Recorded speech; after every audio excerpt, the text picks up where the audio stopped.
தெலங்கானாவில் அனல்மின் நிலையம் தொழிற்சாலையில் பயன்பாட்டில் இருந்து 50 ஆண்டுகள் பழமையான 4 கோபுரங்கள் வெடிகுண்டு வைத்து அகற்றப்பட்டன. அந்த காட்சிகளை பார்க்கலாம்.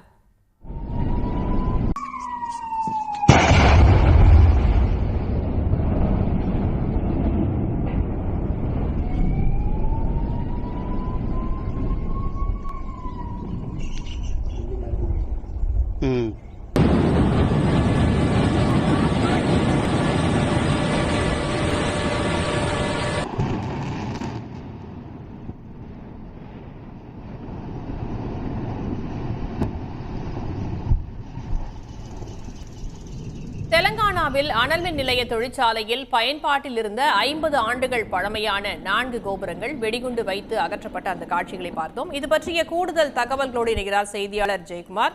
ஜெயக்குமார், இதற்காக எவ்வளவு வெடிபொருட்கள் நிரப்பப்பட்டன, விவரங்களை சொல்லலாம்.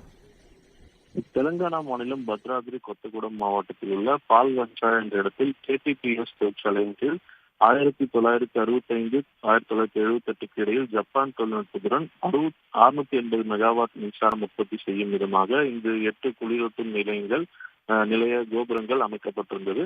50 ஆண்டுகள் மின் உற்பத்தி சேவையில் இருந்தது. சுமார் 2022ஆம் ஆண்டில் மத்திய மாசு கட்டுப்பாட்டு வாரியத்தின் உத்தரவின்படி அனல்மின் நிலையம் மூடப்பட்டது.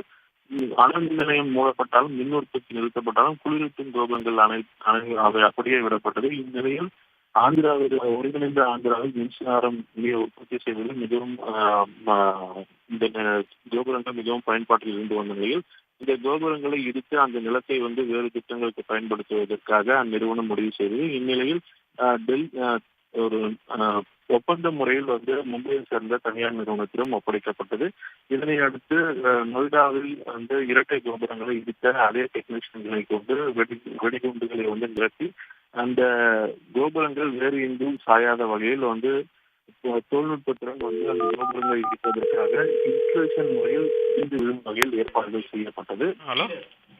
அதன்படி முதலில் அதனைத் தொடர்ந்து 4 கோபுரங்கள் என 8 கோபுரங்கள் அடுத்தடுத்து வெடிவைத்து தடுக்கப்பட்டது. சன் நியூஸ் வாட்ஸ்அப் சேனலை ஃபாலோ செய்யுங்கள். QR கோடை ஸ்கேன் செய்து சன் நியூஸோடு இணைந்திருங்கள்.